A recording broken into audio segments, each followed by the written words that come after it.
semuanya, semoga masih tetap semangat ya dan tetap dalam keadaan sehat walafiat, Bapak dan Ibu dimanapun berada saat ini. Perkenalkan kembali, saya Bram, saya dari Tableau, Account Executive Manager untuk Enterprise Account di Indonesia. Saya datang dengan lebih dari 10 tahun experience membantu customer di Indonesia, baik di hardware maupun di software. Dan untuk di Tableau saat ini sendiri, saya sudah bekerja lebih dari 5 tahun, sorry. Hari ini yang tadi sangat menarik ya, yang disampaikan mulai dari pembukaan dari oleh Bu Tita, dan pembicara lainnya, di mana semuanya berbicara tentang data, tentang self-service analytics, dan pemberdayaan orang-orangnya itu sendiri. Jadi pada pagi hari ini, izinkan saya untuk sharing ke Bapak dan Ibu semua, bagaimana sukses dari beberapa organisasi yang mereka menerapkan data culture di dalam era digital transformasi ini. Di mana kita tahu, di satu digital transformasi itu, core-nya ataupun jantungnya adalah data. Seperti dikatakan oleh Bu Tita tadi, semua activity menghasilkan data. Data sangat banyak di organisasi kita. Tapi balik lagi, seberapa data ini bagaimana kita bisa ubah menjadi informasi ataupun insight yang actionable untuk pengambilan keputusan. Karena kita bukan hanya ingin mengumpulkan data, tapi kita mau mendapatkan insight dari data tersebut. Oke, namun yang ada saat ini adoption, banyak organisasi yang juga sudah memiliki teknologi yang bagus, tapi adoption-nya sangat rendah. Ini yang menjadi the bottleneck ataupun kendala satu organisasi untuk menjalankan data culture, budaya data tersebut di dalam organisasinya. Seperti itu. Sementara kita bayangkan, seandainya semakin banyak orang yang mempunyai akses terhadap data dan mereka mampu mencari insight-nya sendiri, itu akan memberikan impact yang sangat besar terhadap organisasi tersebut. Misalnya, tim yang dari definisi finance, mereka lebih memahami data yang mereka generate dan melakukan analisanya. Atau tim yang dari HR sendiri, mereka bisa membantu menganalisa bagaimana progres dari training itu sendiri memberikan impact terhadap performance karyawannya. Ataupun tim dari risk management unit, bagaimana mereka menganalisa fraud untuk mengantisipasi. Jadi lebih ke proaktif daripada reaktif, seperti itu. Nah, tapi sekarang ini yang terjadi adalah hanya beberapa orang dalam satu organisasi tersebut yang bisa mengakses data tersebut dan bisa mendapatkan insight tersebut. Ya, bahkan hanya beberapa data saja yang dianalisa. Seperti dikatakan tadi juga, data ada di mana-mana. Tapi data yang Bapak dan Ibu analisa saat ini mungkin hanya sebagian saja, belum seluruhnya. Dan juga kalau misalnya saya punya akses terhadap data tersebut dan saya adalah orang yang beruntung yang bisa menganalisa, ketika saya ada kesulitan, hanya sedikit resource atau bantuan yang bisa membantu saya untuk memecahkan masalah saya.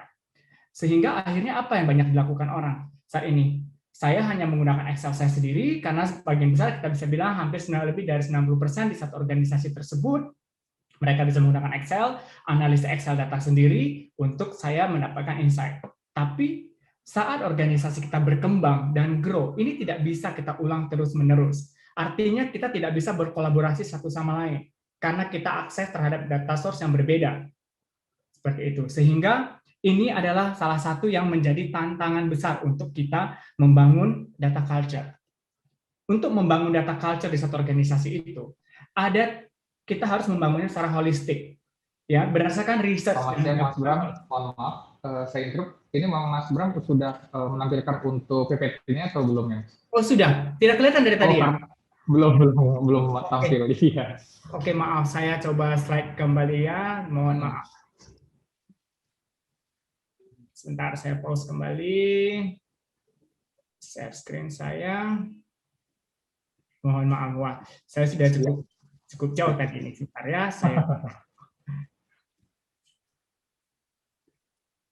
Oke, tadi yang saya sampaikan ya, ini lebih ke underground data ekonomi, di mana hanya beberapa orang, beberapa data dan beberapa bantuan yang mereka dapatkan saat ini.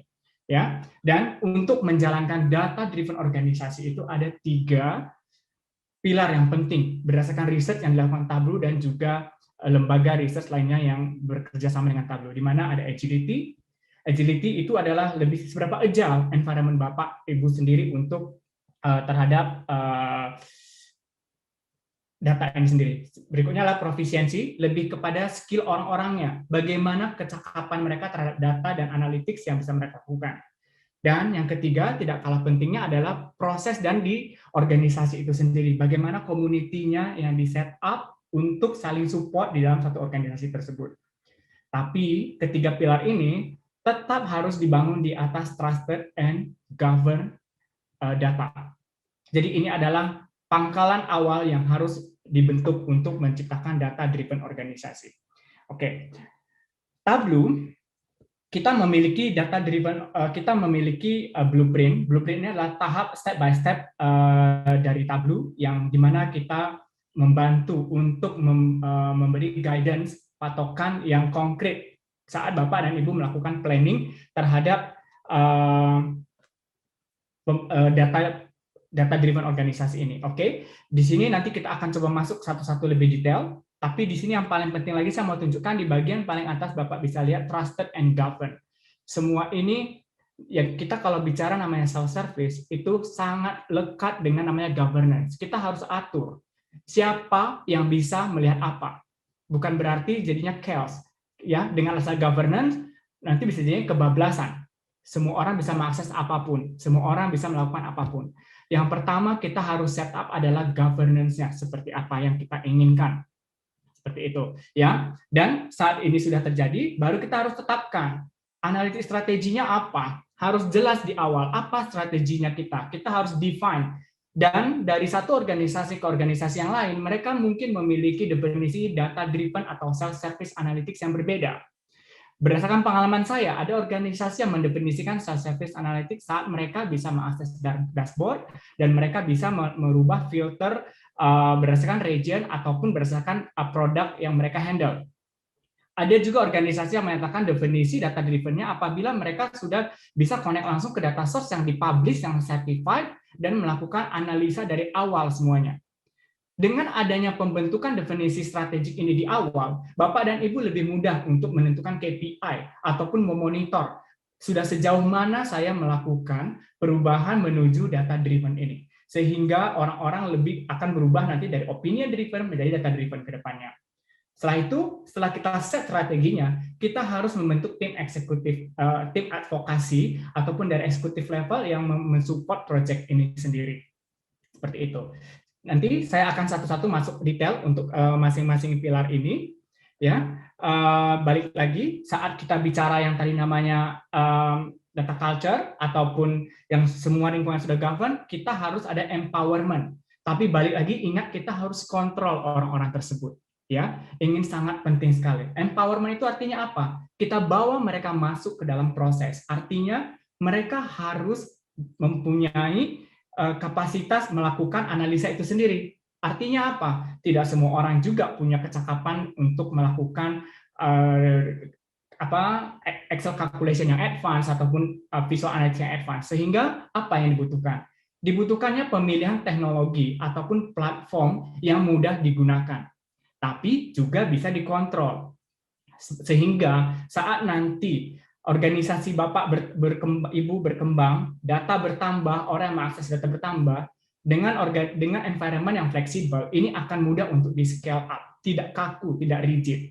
Seperti itu. Jadi empowerment di sini berperan sangat penting. Kita harus empower mereka, karena namanya self-service analytics, harus ada empowerment di dalam lingkungan yang govern, dan juga sumber data semuanya yang trusted. Bayangkan saja, kalau sumber datanya masih ada di mana-mana, mungkin ini kejadian yang banyak saya temukan juga, hanya menanyakan jumlah karyawan berapa. Beda divisi mungkin mereka bisa menghasilkan jumlah karyawan yang berbeda. Karena apa? Mereka mengakses data source yang berbeda. Seperti itu. Oke? Jadi penting sekali governance ini. Governance merupakan peran yang utama dalam self-service analytics. Ini harus diterapkan di awal, sehingga membantu kita untuk menjadi panduan pengembangan ke depannya. Seperti itu. Oke, sekarang saya masuk ke bagian pertama yang mungkin tadi juga sudah ada disentuh oleh Pak Irham ya, di mana agility, seberapa agile environment-nya.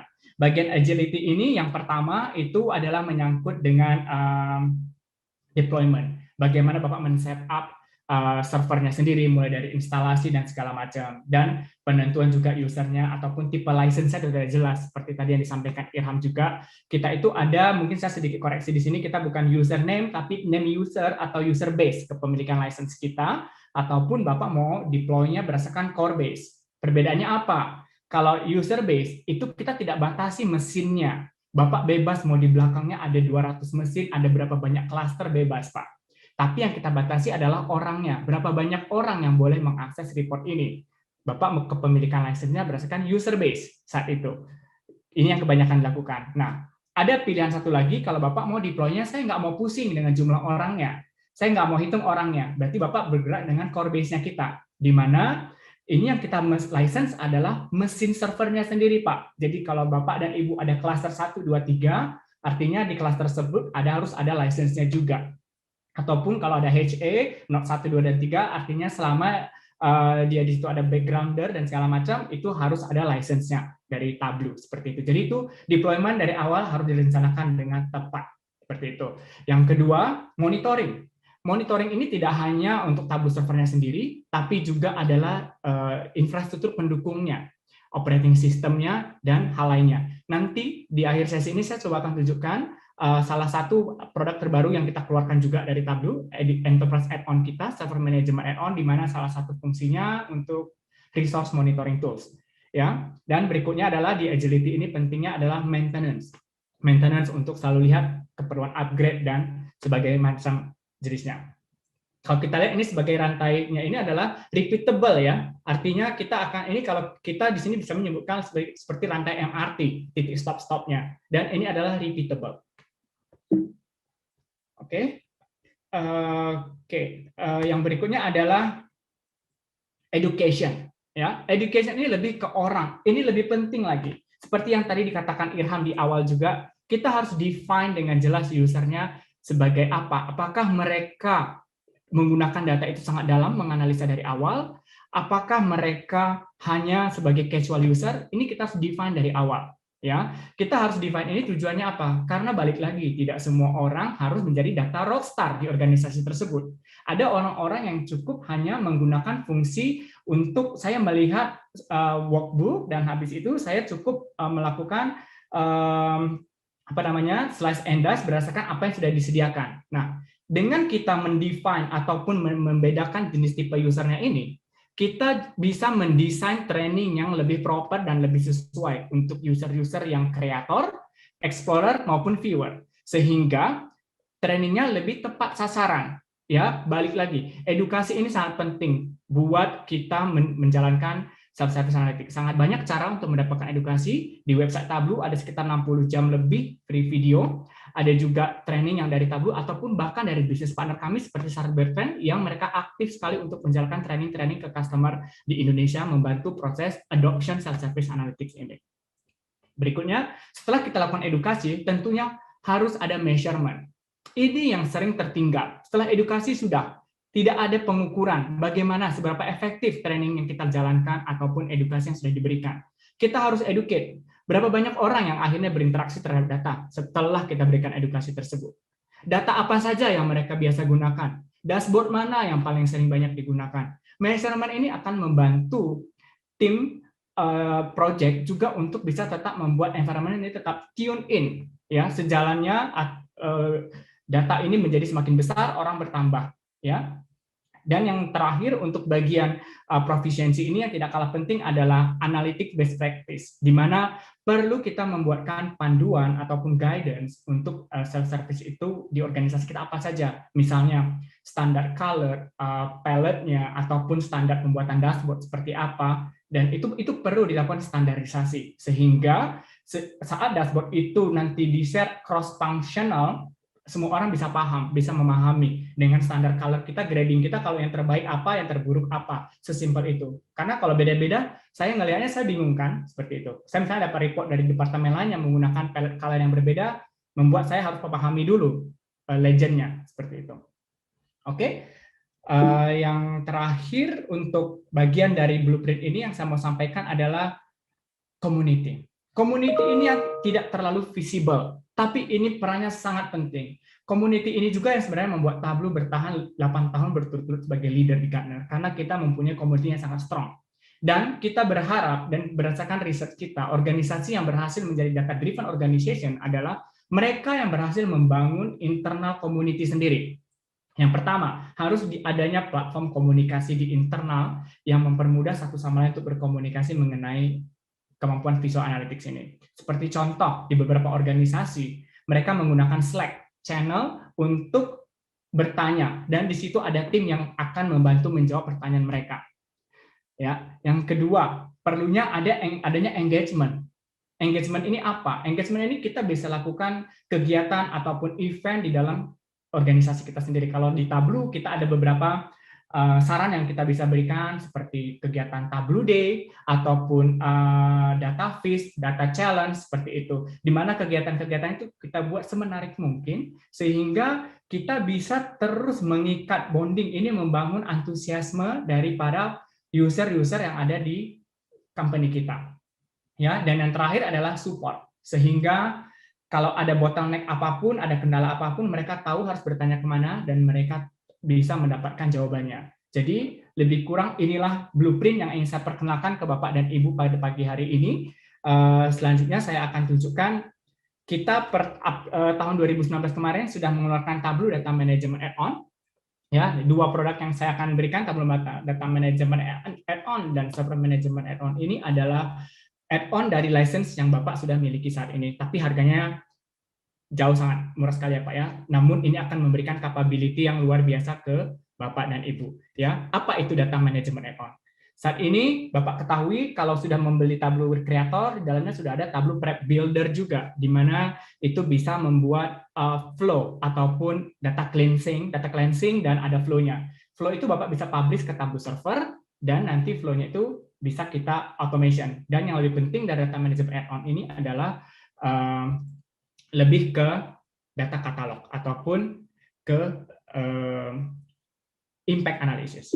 Oke. Yang terakhir adalah server management add-on. Tadi seperti yang dikatakan Irham juga, performance adalah satu indikator pentingnya untuk menjalankan data self-service ini. Dengan adanya server management add-on, kita langsung akan memberikan near real-time update bagaimana performance Tableau Server Bapak dan Ibu. Yang kedua, kalau tadi Bapak dan Ibu sudah mempunyai cluster yang banyak atau nodes yang banyak, untuk memigrasinya sangat mudah sekali dengan Server Management Add-on. Dan yang terakhir, kalau Bapak dan Ibu menggunakan baik itu Microsoft Azure atau AWS, Tableau Server repositorinya bisa disimpan di Azure DB ataupun AWS RDS. Atau kalau saat ini Bapak sudah menggunakan network area storage ataupun storage area network, NAS ataupun SAN, itu file store-nya bisa disimpan di sana. Sehingga lebih mudah kalau Bapak menggunakan server management add-on ini sendiri. Oke, saya sekarang tunjukkan bagaimana sih bentuknya server management dan data management add-on ini. Oke. Oh ya, sebelum itu, oke, saya sampaikan yang data management add-on dulu. Ini adalah Tableau server saya. Sekarang saya coba login, saya login sebagai Creator One. Oke, sebentar ya. Oke, saya login sebagai Creator One. Saya akan melihat login seperti ini. Biasanya saya akan masuk ke bagian Production. Ya, di bagian Production itu, di sini saya ada Flow. Ini adalah flow yang kalau kita create dari Tableau Prep Builder yang kita publish ke Tableau Server. Kalau kita publish ke Tableau Server, kita bisa run flow ini. Kita bisa lihat statusnya di sini, ini failed, run flow terakhirnya, dan saya bisa schedule. Kita bisa lihat statusnya fail atau berhasil. Ya, ini kebetulan connect dengan saya punya Epic Live Demo Data. Jadi kita akan selalu tarik data yang terbarunya. Ya, jadi di sini kita bisa lihat, kita bisa schedule task-nya. Ya, saya mau kapan melakukan schedule untuk flow-nya, ya. Tapi kalau Bapak dan Ibu tidak punya data management add-on, tetap bisa melakukan flow ini juga di Tableau Server dengan menggunakan Windows Scheduler. Tapi yang melakukan adalah Windows, sehingga kalau ada isu, ada fail, kita tidak bisa melihat history ataupun tidak bisa menganalisanya karena itu di luar dari Tableau. Oke, ya. Jadi di sini kan ketahuannya mana yang sukses, mana yang fail. Kita bisa analisa kalau dengan Tableau Data Management Add-on. Yang paling penting dari data management add-on adalah lineage, di mana adanya kita sebut dengan data katalog. Ya, tadi saya klik ini flow order, yang dua di atas ini adalah inputnya, yang di bawah adalah outputnya. di mana saya untuk menghasilkan yang namanya flow tersebut, flow global order 2011-2012, saya menggunakan 2 database dan 2 table yang saya pakai. Output yang saya hasilkan adalah 1 data source, 3 workbook, 7 sheets, dan 2 dashboard, dan ada 4 owner. Apa yang saya maksud dengan impact analysis? Seandainya saya sebagai administrator, saya mau merubah yang namanya data kategori. Saya klik kategori, saya mau merubah. Saya lihat yang kena impact berapa banyak data source, berapa banyak workbook yang di-impact, dan berapa banyak sheet yang akan di-impact. Seperti itu. Atau kalau saya ganti ke city. Kalau city, yang ke-impact hanya 1 data source, dan hanya 1 owner. Misalnya saya mau lagi melakukan maintenance terhadap data ini, saya tinggal klik owner ini dan saya cari tahu, oh David Chiang, saya bisa kontak beliau untuk melakukan, memberitahu dia atau mengupdate dia apa yang sedang akan saya lakukan, seperti itu. Inilah yang disebut dengan impact analysis. Oke, saya balik lagi ke sini. Tadi di sini kalau Bapak lihat, untuk di global order ini, di sini ada 2 ya Pak, ini artinya 2 data source sudah dipublish. Yang satu ada centang hijau, yang satu lagi tanpa centang hijau. Saya klik yang dengan centang hijau. Ini yang menandakan bahwa data tersebut sudah di-certified oleh data steward atau oleh data team. Ya, di sini ada tandanya. Siapa ownernya, siapa yang men-certified data ini. Jadi saya tahu data yang mau saya gunakan ini sudah certified. Ya, dan ada warning di saya. Ada muncul warning di sini. Saya klik warningnya, saya tahu, oh dia memberitahu saya bahwa nanti tanggal 23 Maret akan ada penambahan kolom pajak, sehingga saya bisa mengekspek akan ada data baru di sini. Seperti itu. Ini sehingga menyebabkan semua orang akan mendapatkan data yang lebih berkualitas dan standardized satu organisasi. Oke, sekarang tadi saya login sebagai kreator. Sekarang saya coba tunjukkan sebentar ya, kalau saya login ini sebagai viewer, seperti apa yang bisa saya lihat.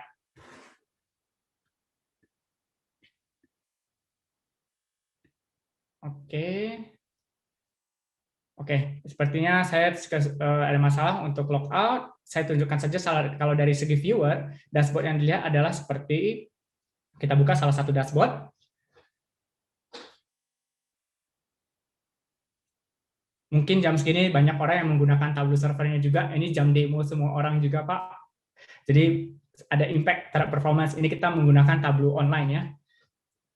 Production kita yang live.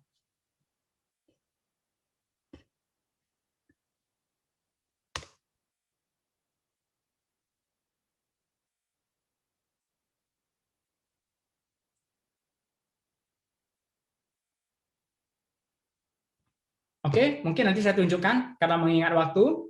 Saya masuk ke Tableau Server Management Add-on dulu. Loginnya seperti ini. Saya login ke Tableau Server saya juga.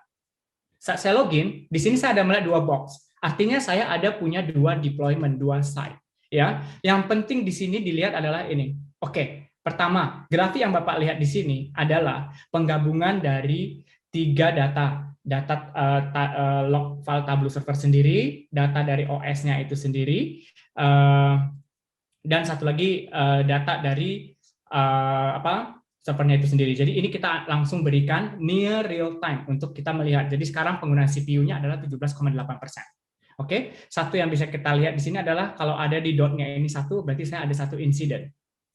Seperti itu. Saya bisa select environment-nya, mau yang mana, misalnya saya mau yang ini, saya klik, saya lihat past 5 days, saya bisa lihat saya ada beberapa isu di Tableau server saya, ada yang kritikal, ada yang warning. Ya, coba saya masuk ke yang kritikal. Saya lihat yang kritikal, saya lihat ke detailnya, request time-nya diberitahu berapa lama, dan ini detail semuanya. Bapak juga bisa tarik data query-nya, detailnya seperti apa, di sini akan muncul. Ya, oke. Jadi bisa habis itu Bapak bisa juga melihat environment activity-nya saat terjadinya insiden tersebut. Jadi yang diwarnai biru ini adalah waktu saat terjadinya insiden. Kita bisa lihat seberapa besar sebenarnya memori dan prosesor yang digunakan saat insiden tersebut terjadi. Kita bisa analisa di sini. Seperti itu. Jadi inilah yang kita sebut dengan performing monitoring RMT. Jadi Bapak dan Ibu bisa langsung melihat dari sini. Ya, dan untuk insidennya sendiri juga bisa kita configure. Misalnya nanti Bapak dan Ibu mau membuat set ataupun apa namanya lebih, misalnya untuk CEO mereka tidak boleh lebih dari 10 menit atau tidak boleh lebih dari 20 detik. Kalau lebih dari 20 detik kasih saya alert sehingga kita bisa preventif. Jadi jangan sampai dashboard tersebut diakses lebih dari 10 detik. Itu kita bisa set juga di server management add-on. Dan yang lebih menarik lagi, di server management add-on ini ada chargeback report, di mana saat ini kan banyak orang mengatakan departemen IT adalah cost center. Dengan adanya chargeback report ini bisa membantu tim IT untuk mendefine atau membagikan sebenarnya cost ini berapa kalau untuk per masing-masing departemen. Bisa menjadi revenue center ya, dan kita bisa download langsung reportnya di sini ya. Kita buka, kalau kita buka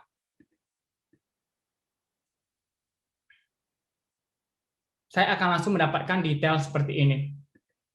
Ini pembagiannya berdasarkan usernya. Seandainya di sini total cost-nya saya mau ganti jadi 200K, saya tinggal enter, otomatis dia akan berubah. Kalau total cost saya untuk deployment Tableau ini ada 200K, proporsinya saya bisa ganti, saya bisa charge berdasarkan departemen, berdasarkan site, orang, dan selainnya. Lebih kurang seperti itu untuk kita monitor ataupun kita bisa mengenhance penggunaan Tableau Server Bapak dan Ibu, baik dari data manajemen add-on maupun server manajemen add-on yang merupakan bagian juga dari Tableau Blueprint yang tadi saya sampaikan ini, bagian dari monitoring, maintenance, dan juga deployment. Oke, balik kembali, ini materi yang terakhir. Untuk di Tableau Blueprint ini, di website kita ada planner-nya, jadi ini akan membantu Bapak dan Ibu untuk mendefinisikan apa strateginya, apa KPI yang mau di-achieve, apa saja role dan team members-nya siapa saja, ya, arsitekturnya mau seperti apa dibangun, seperti itu. Ini kita sudah ada sangat lengkap sekali untuk deployment-nya mau seperti apa, untuk panduan dari blueprint kita. Nanti Bapak dan Ibu bisa masuk ke website Tableau, tinggal klik yang namanya Tableau Blueprint. Berikut, repeatable process for Tableau Blueprint, dan planner-nya ada di sini. Oke, dari saya sekian Bapak dan Ibu. Mungkin nanti kalau ada pertanyaan kita bisa open di Q&A. Terima kasih sekali lagi untuk waktu dan kesempatannya. Saya kembalikan ke Pak Yuda. Selamat pagi.